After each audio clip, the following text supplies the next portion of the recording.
सच्चा वाक्य न्यूज को सब्सक्राइब करें और घंटी वाला बटन जरूर दबाएं ताकि हर खबर मिले आपको सबसे पहले।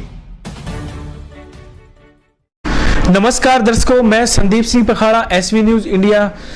आप देख रहे हैं जिस प्रकार अपना एक कार्यक्रम चल रहा है विकास हरियाणा का, उसी कड़ी में हम गांव-गांव जाकर के हरियाणा के प्रत्येक गांव को जानने की कोशिश कर रहे हैं और उनका इतिहास जान रहे हैं और उस गांव के अंदर क्या क्या विकास कार्य हुए हैं, क्या क्या सरकार की योजनाएं पहुंच पाई है गाँव तक और किस प्रकार क्या क्या कमियां रही हैं, वो सब हम जानने के लिए आज पहुंचे हैं हमारे यहाँ डाबड़ा गांव के अंदर।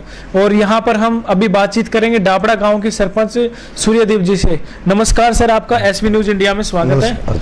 सर, सबसे पहले तो आपसे जानना चाहेंगे गांव का इतिहास कि आपका, हमने सुना है गांव बहुत पुराना है और राजनीति से बहुत जुड़ा हुआ है, इसके बारे में आपसे जानना चाहेंगे।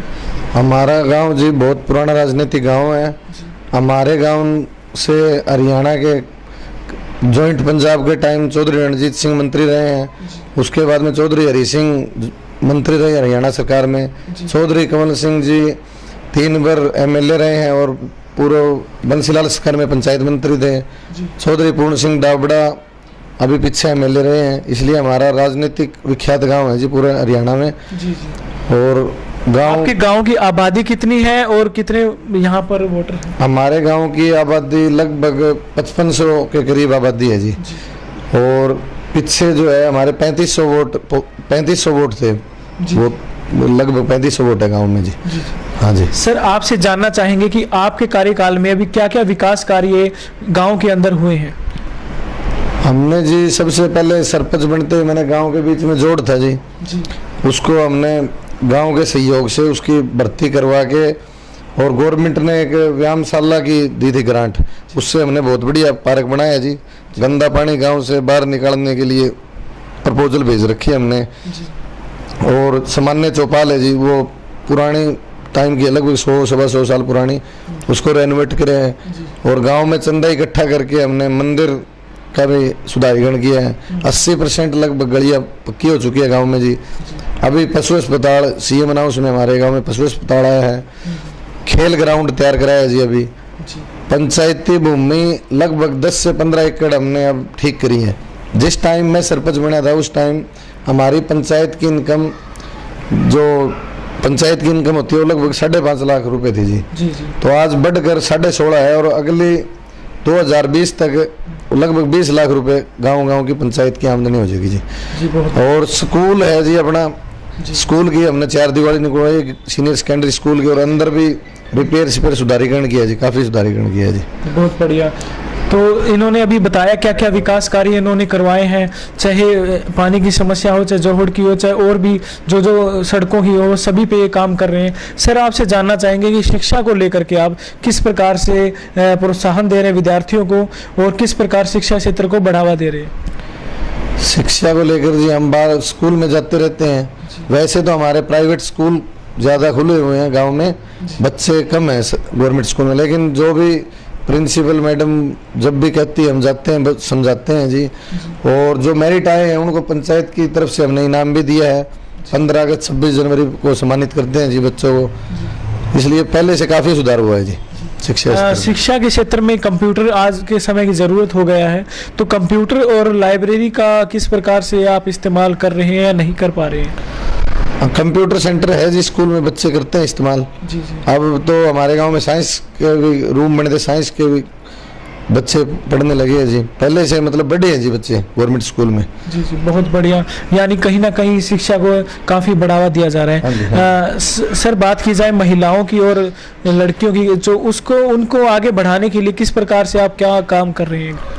महिलाओं के जी ग्रुप बनाए हुए हैं गांव में, ग्रुप बना के जैसे सिलाई का काम सीखते हैं। अभी हमने पीछे सिलाई सेंटर भी यहाँ अपने चौपाल में गवर्नमेंट की तरफ से आए थे, वो खुलवा रखे। लड़कियाँ महिलाएं सिलाई सीखती है जी, 1 साल का कोर्स है, फिलहाल वो करवा रहे हैं जी। हाँ जी। सर, बात की जाए खेलों की, क्योंकि हरियाणा खेलों में नंबर 1 रहा है। कोई भी गांव क्षेत्र हो, हर गांव से यहाँ पर हरियाणा में खिलाड़ी हरियाणा के आगे नजर आते हैं। तो आपसे जानना चाहेंगे कि आपके डाबड़ा गांव में खिलाड़ियों को प्रोत्साहन देने के लिए आप क्या कुछ करने जा रहे हैं? खिलाड़ियों को जी हमारे गांव में इंटरनेशनल स्तर के खिलाड़ी हैं जी। अभी जूनियर हॉकी में भी एक बच्चे का सिलेक्शन हुआ था हमारे, अमित शाग है और एक संजय काली रावणा है जी। तो हमारे यहाँ हॉकी कोच है, गांव से ही है, फ्री सेवा देते हैं, राजेंद्र शाग। उन्होंने काफ़ी बच्चों को आगे बढ़ाया है जी। हम उनका सहयोग करते रहते हैं हर हिसाब से, या कोई खेल का सामान का हो, या बिल्डिंग का हो, या ग्राउंड के लेवल पे हो, या बच्चों को मोटिवेट करने का हो, वो जब भी बुलाते हैं पंचायत उनका पूरा सहयोग करती है। और काफ़ी बच्चे बाहर खेलने एकेडमी में, और काफ़ी इंडिया जूनियर में भी खेल रहे हैं जी बच्चे। बढ़िया है जी, खेलो। हॉकी का ज़्यादा क्रेज है गाँव में। अभी हमने स्टेडियम तैयार कराया है, फुटबॉल क्रिकेट का भी कराया बच्चों का। और एक हमारे गाँव में यहीं से कोच है, वो एकेडमी बना लाए, फ्री ऑफ कॉस्ट बच्चों को रेसलिंग सिखाएंगे जी। उसकी भी तैयारियां चल रही है जी। बहुत बढ़िया। स्कूल के लिए बढ़िया, ना खेल के लिए बढ़िया सिस्टम बनाने लग रहे हैं। हॉकी को लिए भी काम कर रहे हैं और कुश्ती के लिए भी काम कर रहे हैं, और भी जो है खेलों को आगे बढ़ाने के लिए पंचायत काम कर रही है। बहुत बढ़िया। सर, आपसे जानना चाहेंगे कि आपके गाँव के अंदर जो सीएम साहब की घोषणाएं हैं, या और क्या क्या आपकी मांगे हैं जो आप सीएम साहब तक पहुँचाना चाहेंगे, जो आपके गाँव के? हमारे गाँव में मुख्य तौर पर तो अब खेल स्टेडियम की ग्रांट मिल जाए जी। हरियाणा सरकार की नीति है 4 एकड़ तक का मिनी स्टेडियम की है जी, वो मिल जाए जी हमें। एक हमारे वाटर वर्क्स में जैसे नहर चली जाती है 7 दिन रहती है जी, और 15 दिन बंद रहती है। तो मुख्य समस्या ये है कि एक एसएस टैंक और बन जाए वाटर वर्क्स में, और जो गलियां बची हुई है 10-20% उनकी ग्रांट मिल जाए जी।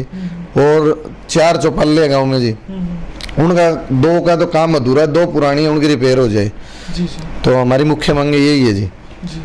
आप सरकार के काम से कितना संतुष्ट है? अब तक जो काम हुआ है उसमें सरकार से आप कितना संतुष्ट है? बढ़िया है जी, सरकार ने बढ़िया काम किया है जी, गारंटी देती है और बढ़िया। अब मेरे गांव को काम के आधार पे 5 स्टार मिले जी, 7 स्टार स्कीम के तहत। तो उसमें सीएम साहब ने खाने पे बुला रखा था, धनखड़ साहब ने भी सम्मानित किया जी पंचायतों को। और 5-5 लाख रुपए, जैसे 1 स्टार के 1,05,000 लाख रुपए भी पंचायत को मिलेंगे जी इनाम के। बहुत बढ़िया। अब और भी उसमें हम सुधारीकरण करेंगे जी आगे। हाँ जी, बिल्कुल। ये पंचायत को सम्मानित भी किया गया है माननीय मुख्यमंत्री और माननीय कृषि मंत्री धनखड़ जी के द्वारा 5 स्टार देकर के सम्मानित किया गया है। बहुत ही खुशी की बात है सर। आपको हम इस बारे में भी चैनल के माध्यम से बहुत बहुत मुबारकबाद देते हैं आपको। धन्यवाद जी। जी सर। सर, अभी राजनीतिक तौर पर जानना चाहते हैं कि आपके गाँव में किस प्रकार का समीकरण बन रहे हैं राजनीति के? राजनीति के तो पहले तो हमारे गांव में इंडियन नेशनल लोकदल के हुआ करते थे, हमेशा वो जीतते थे। अब की बार एमपी के उसमें 200 कुछ वोटों से चौधरी विजेंद्र सिंह बीजेपी के जीते हैं जी। तो अब बीजेपी का क्रेज ज्यादा है जी गांव में। हाँ जी।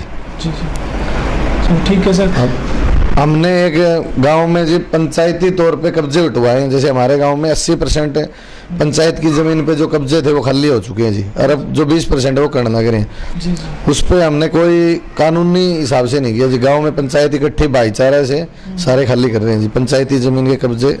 अगले साल तक लगभग हमारे गाँव में 100% कब्जा मुक्त गांव होगा जी हमारा। बहुत बढ़िया सर, ये भी एक आज के समय की ज़रूरत है। तो दर्शकों, अभी तक आपने देखा कि हमने सरपंच साहब से बातचीत की और उनसे जाना कि किस प्रकार क्या गांव का इतिहास रहा है, क्या क्या गांव के अंदर विकास कार्य हुए हैं, उन्होंने शिक्षा को क्षेत्र में या खेलों को लेकर के क्या क्या काम किए हैं, और महिलाओं को आगे बढ़ाने के लिए किस प्रकार के काम किए हैं, और सरकार के काम से कितना संतुष्ट है। और हमने पाया कि यहाँ पे उन्होंने काफ़ी सरकार की तारीफ भी की, और सरकार ने भी इनको 5 स्टार दे करके सम्मानित किया इन पंचायत को। मैं संदीप सिंह पखाड़ा, एसवी न्यूज़ हिसार से इस तरह की और बहुत सी विकास की कार्यों की रूपरेखा आपके आगे लेकर के आते रहेंगे। तब तक के लिए धन्यवाद।